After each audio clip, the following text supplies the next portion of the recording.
Hello friends, welcome to ஆலி kitchen. இன்றைக்கி நம்ம ஆலி கிச்சனில் இனிப்பு கொழுக்கட்டை எப்படி செய்யலான்னு பார்க்கலாமா? வாங்க, ஃபஸ்ட்டு இதுக்கு தேவையான பொருட்கள் என்னென்னு பார்ப்போம்.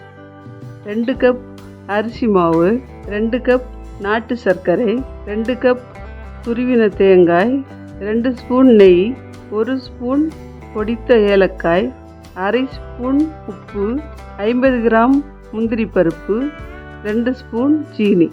இதுதான் இந்த இனிப்பு கொழுக்கட்டை செய்கிறதுக்கு தேவையான பொருட்கள். நான் எல்லாமே இங்கே எடுத்து வச்சுருக்கேன். அடுத்து இதை எப்படி செய்யலான்னு பார்க்கலாம் வாங்க. 2 கப்பு அரிசி மாவுக்கு நான் 2½ கப்பு தண்ணி ஊற்றி 1/2 ஸ்பூன் உப்பு, 2 ஸ்பூன் சீனி சேர்த்து நல்லா கொதிக்க விடுறேன். இந்த நல்லா கொதிக்கட்டும். அடுத்ததாக இன்னொரு பாத்திரத்தில் நாட்டு சர்க்கரையை சேர்த்து 1/4 கப்பு தண்ணி ஊற்றி அதை நம்ம கொதிக்க விட்டு அதையும் எடுத்து வச்சுப்போம். இப்போது நான் மாவை ஒரு அகலமான பாத்திரத்தில் கொட்டி எடுத்துகிட்டு வந்துட்டேன். அதில் 2 ஸ்பூன் நெய் சேர்க்குறேன். நம்ம சேர்த்துட்டு இங்கே பாருங்கள், தண்ணி இப்படி மடமடன்னு கொதிக்கணும். இந்த தண்ணியை நம்ம கொஞ்சம் கொஞ்சமாக இந்த மாவில் சேர்த்து இந்த மாவை நல்லா கலந்து விடணும்.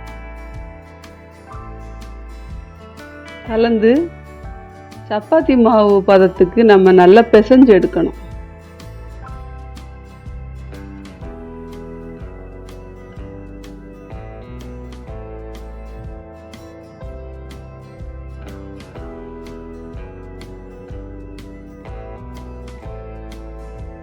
மாவை நல்லா கலந்துட்டேன்.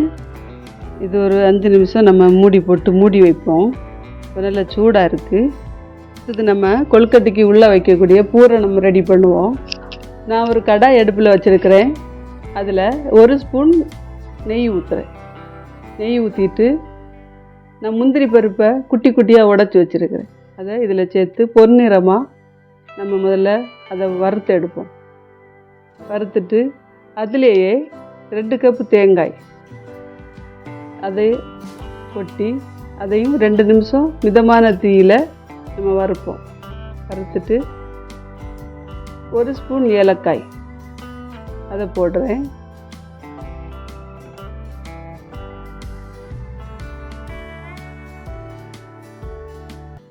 போட்டு 1 நிமிஷம் வறுத்துட்டு நம்ம ஏற்கனவே கரைச்சி வச்சுருக்கிற நாட்டு சர்க்கரையை இதில் வடிகட்டி ஊற்றிட்டு கிளறி எல்லா இடமும் அந்த இனிப்பு வர்ற மாதிரி எல்லாம் நல்லா கிளறி இந்த கொஞ்சம் தண்ணி வற்றுற அளவு நீங்கள் கிளறுங்க. கிளறிட்டு அடுப்பை ஆஃப் பண்ணி அதை ஆற விடுங்க. இது ஆறட்டும். அடுத்ததாக நம்ம கொழுக்கட்டை பிடிப்போம்.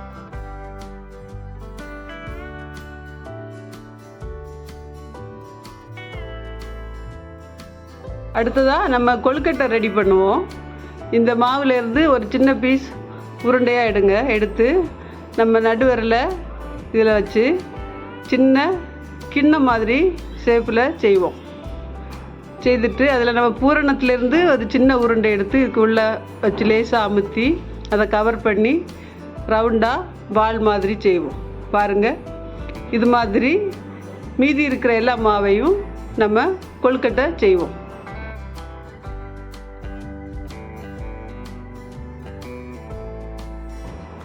இங்கே பாருங்கள், செய்து எடுத்துட்டேன். இனி இதை வேக வைக்கலாம் வாங்க.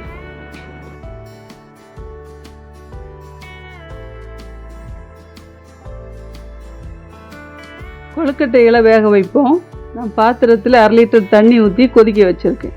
கொதி ஆவி வந்த பிறகு தான் நம்ம கொழுக்கட்டைகளை வேக வைக்கணும். வந்துருச்சு, ஆவி வருது. நான் கொழுக்கட்டைகளை வைக்கிறேன். ஃபஸ்ட்டு 5 கொழுக்கட்டை வைக்கிறேன். 10 நிமிஷம் வேக விடுவோம். வெந்துருச்சு பாருங்கள்.